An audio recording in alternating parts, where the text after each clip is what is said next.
layanan digital RBA ini adalah layanan pemberdayaan masyarakat ruang belajar akil yang dilaksanakan melalui media atau wadah dalam jaringan seperti itu. Nah, pelaksanaan layanan pemberdayaan ini bisa secara langsung maupun tunda.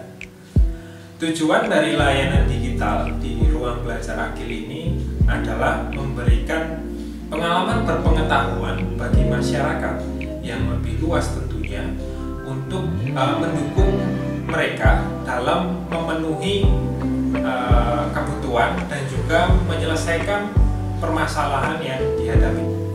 Untuk proses perencanaan kami mengacu pada dokumen kembang kegiatan ruang belajar akil.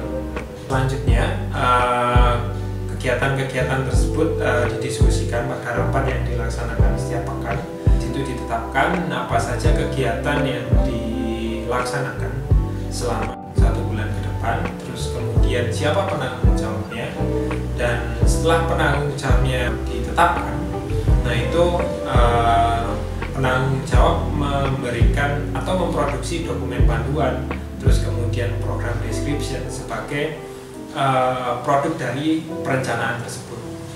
Perencanaannya, yang pertama sih diskusi kebutuhannya apa. Jadi kebutuhannya RBA apa dari program tersebut, kemudian kebutuhan masyarakatnya gimana. Nah, kalau udah ketemu, itu jadi tujuan dari program itu. Kemudian ada perencanaan kontennya. Jadi kegiatan itu kita mau menyampaikan materi tentang apa. Terus juga ada perencanaan relawannya. Jadi siapa aja nih relawan yang bertugas dari proyek tersebut, itu juga perlu direncanakan. Kemudian prosedur pendaftaran kegiatan tersebut itu juga perlu direncanakan, karena sebelumnya kita jarang sekali buat pendaftaran gitu, karena biasanya masyarakat datang gitu terus hadir. Ini kira-kira kita perlu buat pendaftaran untuk peserta. Untuk program-program seperti bedah buku, kami juga menghubungi narasumber, berkoordinasi dengan narasumber tentu saja, sama seperti program yang lain. Kemudian kalau untuk read aloud, kami menyebutnya relawan penutur. Jadi di situ kami berkolaborasi dengan berbagai relawan penutur dari berbagai daerah yang mereka akan membacakan cerita untuk adik-adik.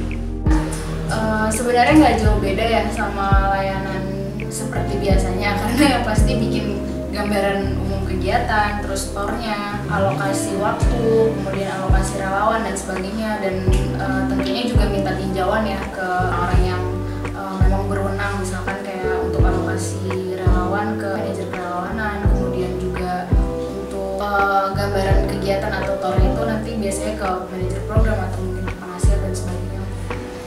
Terus persiapannya ya persiapan briefing narasumber, briefing relawan, terus persiapan pembuatan materi, persiapan teknis, terutama persiapan infrastruktur juga terkait dalamnya.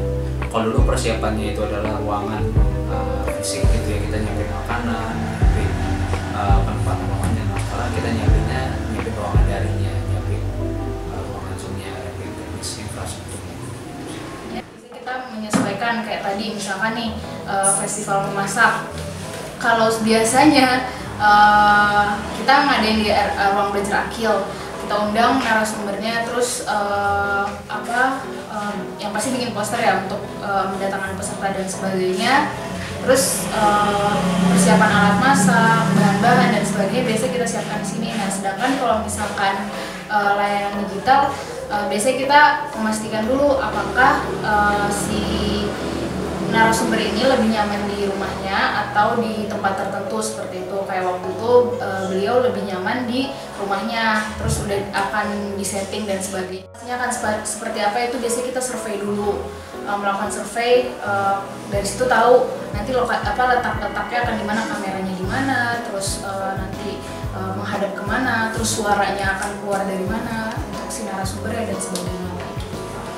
Kalau untuk pelaksanaannya, biasanya kami buka ruangannya lebih awal karena tujuannya untuk memberikan waktu bagi peserta masuk ke ruangan tersebut. Biasanya sih yang pasti lagi-lagi tadi ya infrastrukturnya sudah dalam keadaan siap, sehingga perangkat yang bertugas juga bisa langsung melakukan aktivitas secara daring kayak gitu. Nah, nanti saat pelaksanaan itu biasanya akan ada entah itu host atau moderator untuk menyampaikan ketentuan pelaksanaan kegiatan di kegiatan berbasis daring kayak gitu. Jadi apa aja, misalkan kayak peserta perlu mematikan mode suara dan sebagainya kayak gitu, memunculkan visual dan sebagainya. Kemudian saat pelaksanaan itu pun biasanya dari sebelum pelaksanaan kita udah menyampaikan ke narasumbernya nanti akan seperti apa dan sebagainya, sehingga saat pelaksanaan narasumber juga udah tahu apa yang harus dilakukan dan harus misalkan kayak festival masak itu kan ada beberapa kamera. Nah, nanti beliau harus perlu menghadap kemana dan sebagainya kayak gitu, beliau udah tahu. Jadi pas pelaksanaan itu beliau itu udah tinggal melakukan aktivitas memasak sekaligus udah terbiasa untuk menghadap ke kamera yang mana dan sebagainya kayak gitu. Ketika pelaksanaan kegiatan daring ya, kita lewat Zoom gitu, peserta hadir lewat Zoom. Di sana juga banyak tantangan terutama teknis karena masih banyak masyarakat yang belum familiar sama penggunaan Zoom gitu. Dan bagaimana ketika dia menghadapi kendala teknis, nah itu masih banyak yang belum familiar. Untuk kendala biasanya komunikasinya kok harus bersesuaian untuk misalkan kayak ngingetin berapa menit lagi dan sebagainya, itu harus kayak cekatan dan sebagainya. Misalkan kayak menjadi kilau tuh kan moderatornya kan anak remaja nih, biasanya kita di balik layarnya tuh cukup hektik untuk udah tinggal 5 menit lagi atau apa dan sebagainya kayak gitu, karena kita nggak bisa berkomunikasi secara langsung. Ya, kalau kendala yang dihadapi tentu saja yang pertama ini ya, jaringan itu yang paling sering jadi kendala karena memang sesinya jarak jauh dan kami pun juga tidak punya banyak kendali untuk membantu jaringan di tempat peserta. Mungkin kami hanya bisa memandu lewat beberapa, kalau misalkan di salah satu platform yang kami gunakan itu ada tanda gitu indikator sinyalnya. Biasanya kami akan pandu lewat situ. Keahlian dari teman-teman ini sendiri dalam melaksanakan kegiatan daring. Keahlian dari teman-teman relawan untuk melaksanakan kegiatan sehari-hari. Sebelumnya nggak pernah tuh kita kegiatan ada namanya host teknis, host MC atau nyiapin infrastruktur dengan banyak pegawai gitu ya, sebenarnya nggak sampai gitu. Nah, di kegiatan hari ini persiapan untuk infrastruktur serta kemampuan teman-teman relawan dan kegiatan secara daring, teknisnya itu juga jadi tantangan gitu ya. Akhirnya teman-teman belajar berproses gitu dari awalnya yang nggak ngerti Zoom itu gimana sampai akhirnya sekarang alhamdulillah teman-teman sudah banyak belajar dengan penggunaan Zoom.